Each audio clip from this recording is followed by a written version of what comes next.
नमस्कार दोस्तों, power of knowledge में आपका स्वागत है। और आज सी के अंदर हम करेंगे पॉइंटर के अंदर एरे का कॉन्सेप्ट कि किस तरह से हम पॉइंटर्स और एरे को यूज कर सकते हैं। In C there are a strong relationship between pointer and array कि सी के अंदर पॉइंटर और एरे में काफी स्ट्रॉन्ग रिलेशनशिप है। मतलब अगर हम कहीं पर पॉइंटर और एरे की बात करते हैं तो इन दोनों को हम एक जैसा ही ले लेते हैं। Any operation that can be achieve by array subscripting can also be done with pointer कि जो ऑपरेशन हम एरे के थ्रू कर सकते हैं उस ऑपरेशन को हम पॉइंटर के थ्रू भी कर सकते हैं। The pointer version will general be faster but at least the uninitiated कि जो पॉइंटर का वर्जन है ये कई बार क्या है कि आपका फास्टर वर्क कर देता है और कई बार लेकिन आपको समझना उतना ही मुश्किल हो जाता है। द डिक्लेरेशन, जैसे मैंने यहाँ डिक्लेयर किया इंट ए का साइज 10, तो यहां मैंने एरे को डिक्लेयर कर दिया। तो इसका सिंपल सा मतलब क्या है कि यहां पर जो एरे का साइज है वो 10 है। That is a block of 10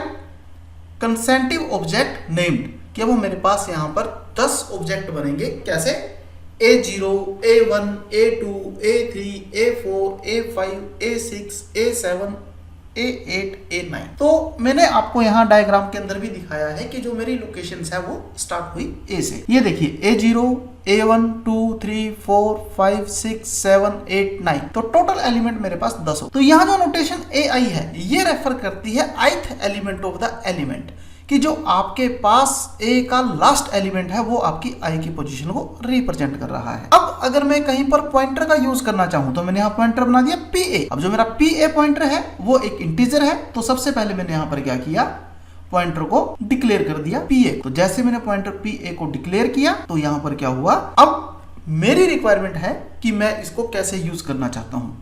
मैं कहता हूं कि जो मेरा PA पॉइंटर है इसके अंदर मेरे A का एड्रेस स्टोर हो जाए।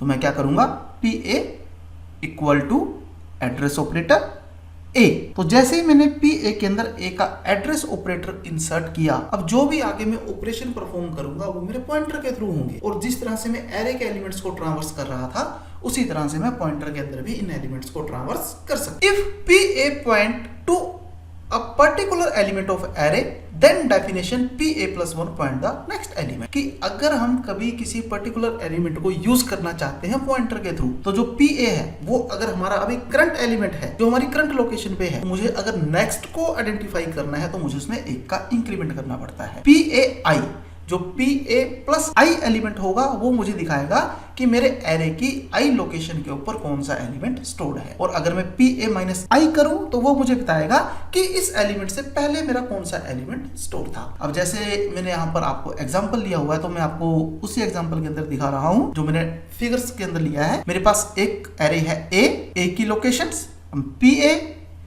PA को आपको एक लोकेशन मिली। जैसे आप PA1 करते हो तो आप उसकी सेकंड लोकेशन, PA2 करते हो थर्ड लोकेशन, PA3 करते हो fourth location, fifth, sixth, seventh, इस तरह से आगे आगे आपकी वर्किंग को परफॉर्म करता रहेगा। और जो कंटेंट A1 के हैं वो आपको P प्लस जो आपके A1 के एलिमेंट हैं वो आपको PA प्लस 1 पे भी मिल जाएंगे। इसी तरह से अगर कंटेंट AI का है तो वो आपको P प्लस I के अकॉर्डिंग मिल जाता है। इस वर्किंग को इस तरह से भी परफॉर्म कर सकते हैं। जो मेरा वैल्यू के लिए सिंबल है, सिंबल मैंने पॉइंटर यूज किया स्टार का PA प्लस I, तो वो उसकी वैल्यू को रिप्रेजेंट कर देगा। आइए हम इसको एग्जाम्पल के थ्रू देख लेते हैं। इंक्लूड stdio.h वर्ड में मैंने यहाँ पर एरे लिया जिसका मैंने 5 साइज ले लिया है, उसके अंदर एलिमेंट स्टोर कर दिए। नेक्स्ट लाइन में मैंने क्या किया, मैंने एक पॉइंटर डिक्लेयर किया P और उसको साथ के साथ A की वैल्यू इनिशियलाइज कर दी। अब जब मैंने इसको A की वैल्यू इनिशियलाइज की है तो वो डायरेक्ट वहां जाकर स्टोर हो गई। और जैसे मैं यहाँ यूज करता हूँ तो मैं इजीली उस वैल्यू को एक्सेस कर पा रहा हूँ। आइए हम इसको प्रैक्टिकल अप्रोच में देख लेते हैं। तो ये देखिए मेरा C का कंपाइलर का एडिटर ओपन हो चुका है। मैं यहाँ पर हेडर फाइल्स का यूज करता हूँ। मैंने सबसे पहली हेडर फाइल से यहाँ पर लगाई इंक्लूड stdio.h। दूसरी फाइल में यहाँ पर यूज करता हूँ इंक्लूड conio.h। मेरा वर्ड मेन फंक्शन, मैंने वर्ड मेन फंक्शन को यूज किया। अब मैं सबसे पहले यहां पर डिक्लेयर कर देता हूं एक एरे इंट और एरे का साइज। अब ये मेरे ऊपर डिपेंड करता है कि मैं इसको वैल्यूज प्रोवाइड करना चाहता हूँ या नहीं करना चाहता हूँ। तो मैंने यहाँ पर क्या किया, इसको कुछ वैल्यूज प्रोवाइड कर दी। मैं जैसे मैं यहाँ वैल्यूज प्रोवाइड कर देता हूँ इसको 1 2 3 4 5।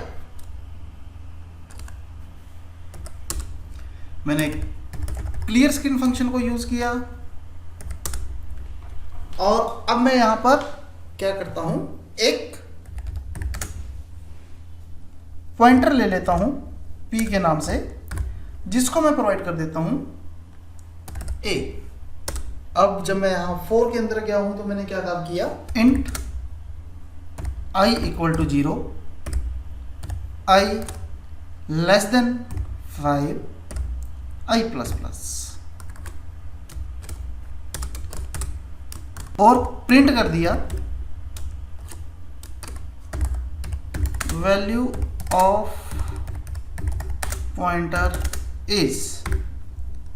मुझे वैल्यू प्रिंट करनी है, एड्रेस प्रिंट नहीं करना है, इसलिए मैं यहां पर %d का यूज करूंगा, /n, और यहां पर मैं ले लेता हूं p कि मुझे p की वैल्यू प्रिंट करनी है। तो ये देखिए यहां पर मैंने क्या किया, मैंने p की वैल्यू को प्रिंट करवाने के लिए पॉइंटर p का यूज किया, p के वैल्यू पॉइंटर को मैंने यहां पर यूज कर लिया, और अब मैं p में इंक्रीमेंट कर देता हूं ताकि मेरे को p की अगली लोकेशन मिलती रहे। मेरा प्रोग्राम यहां फिनिश हुआ, मैं गेट कैरेक्टर करता हूं और रिफ्रेश कर अपनी स्क्रीन को कंपाइल कर देता हूं, तो उसने वैसे ही वैल्यूज मेरे पास यहाँ पर रिप्रेजेंट कर दी जैसी मैंने प्रोवाइड की हुई थी। मैंने कहीं भी एरे का यूज नहीं किया था, तो मैंने जैसे पहले i को इंक्रीमेंट करता रहा, मैंने यहाँ p को साथ के साथ इंक्रीमेंट किया, तो उसने p+1 पे जो वैल्यू है वो दिखाई, 2 पे जो वैल्यू है वो दिखाई, 3 पे जो वैल्यू है वो दिखाई, 4 पे जो वैल्यू है वो दिखाई। अब अगर मैं यहाँ पर ये स्टार ना लगाता तब क्या होता, अगर आप यहाँ पे स्टार ना लगाते तो वो इसको एड्रेस रिप्रेजेंट करने की कोशिश करता, और एड्रेस के लिए आपका u यूज होता है, तो इसलिए उसने यहाँ गार्बेज कलेक्शन ली। अब अगर मैं यहाँ पर u लगा दूं तो ये देखिए आपके पास वो एड्रेसेस यूज हो चुके हैं। तो ये आपके ऊपर डिपेंड करता है कि किस तरह से आप किसी भी वर्किंग को परफॉर्म करना चाहते हो। हमारी आज की क्लास में इतना ही था। Thank you very much.